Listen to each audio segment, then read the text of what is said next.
Hello again. I am going to talk to you a little bit today about long term care and how long term care is different in Oklahoma than in other places. So, first of all, let's talk about what long term care is. Long term care is that segment of care that isn't really um, based on recovery, it is based on needs. So, it usually happens when people are older. And we're going to only talk about people who are older. If you need long term care younger than age 65, all this doesn't really apply to you. So, first of all, the first thing that usually happens is people usually want to stay at home. And so, the first segment of long term care is usually home health. That is where licensed and unlicensed care professionals come to your home and help you with things so that you can live there. But typically, that takes a person with a family support structure or the ability to do most of the activity daily living by themselves. The need criteria for long term care is usually based on activities of daily living, and that includes anything that you do uh, to live. So, bathing and dressing and making food and eating the food and cleaning up the food and walking and going to the bathroom. Those are all activities of daily living, and those are usually the criteria that people use to see if you actually need long term care. It's usually not based on a physical blood test or something like that. It's based on what you need in order to function. It's occupational rather than diagnosis. So the first out of home category for long term care is typically independent living. Independent living would look at Oklahoma only, like those condos and retirement homes and apartments that you see that have an age restriction on them, and they're non-medical needs. So you would have somebody who would go there, and they might have assistance with meal prep. They might have a restaurant inside. They might have house cleaning. They might do all of your landscaping for you. They might have somebody come in and do your errands. All of that. But it is an unlicensed care environment, so there's no actual hands-on care that happens in an independent living from the independent living staff themselves.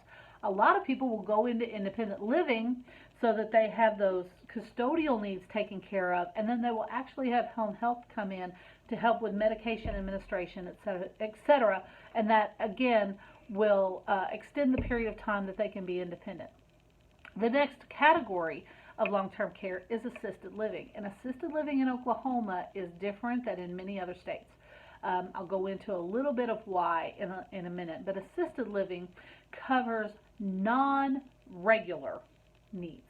So if you have somebody who needs medication management for somebody to get their medications into a planner or even medications administered, if you have somebody who just needs help with their ADLs in the mornings to get up and get going, but once they do, they're fine. If you have somebody who needs help with all their ADLs, but they have a stable medical diagnosis. So they're not brittle diabetic, and they are able to go without seeing a nurse on a regular basis.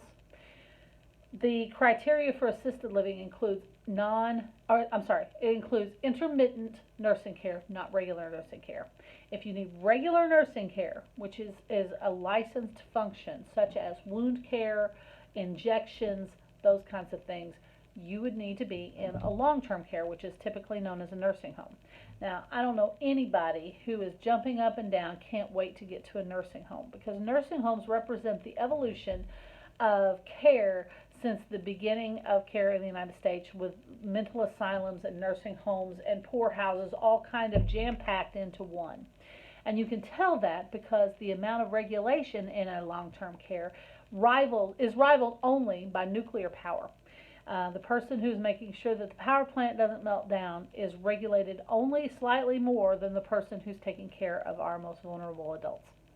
And so with that amount of regulation, there comes some real headaches in that a lot of times the customer is no longer the resident or the patient. The customer becomes the regulations that you have to fulfill on every single person that is in the long-term care. Now, I don't have time to go through all of the gamut of things you can talk about in long-term care, but there are three things that I want to touch on in the state of Oklahoma. First, long-term care, at least my philosophy of long-term care, and something that I really hope that you think about, is the aspect of choice. I said a long time when I was working in long-term care and I was advocating for residents that nobody has the right to take my ability to make bad decisions. So people need to keep that choice, even if it is not the most healthy choice for them. How you live your life, quality of life, far, far exceeds the need for a quantity of life for a lot of people.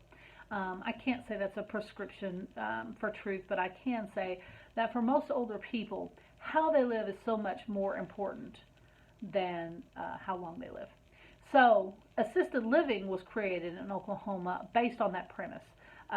Some people in the 1980s got together and said, I think that I don't want to go to a nursing home. I want to be able to do what I want to do without having all these regulations to follow. So we're going to create this new animal called assisted living. And we're not going to provide all the care. We're just going to provide a little bit of the care so that most people, at least the beginning stages, can live here.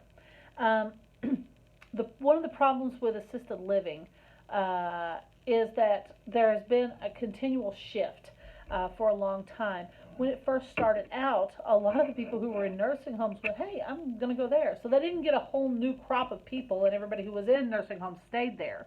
People moved out of nursing homes and moved into assisted livings, and that caused a real rub between the two industries.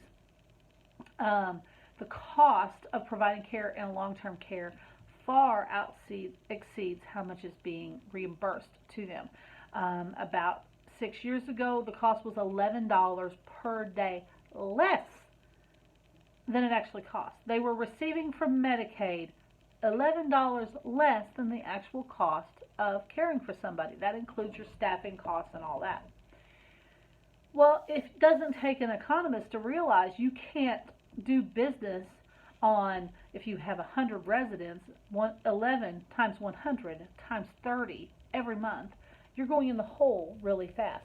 So whereas Oklahoma used to have about 500 nursing homes, now we have about 300, and the number is dwindling quickly because unless the nursing home also provides rehab that is reimbursed by Medicare, it's nearly impossible for it to be a viable entity. And so we're having nursing homes go bankrupt all over rural Oklahoma, and it is impacting the choices that people have. If you have a loved one in rural Oklahoma and then in a nursing home, you might have to drive to go see them. The next thing I do want to tell you about is in Oklahoma specifically, with your degree in healthcare management, you cannot be the administrator of a long-term care. You also must go to the Oklahoma State Board of Examiners for Long-Term Care Administrators and become certified, the NAB certification, in order to do that.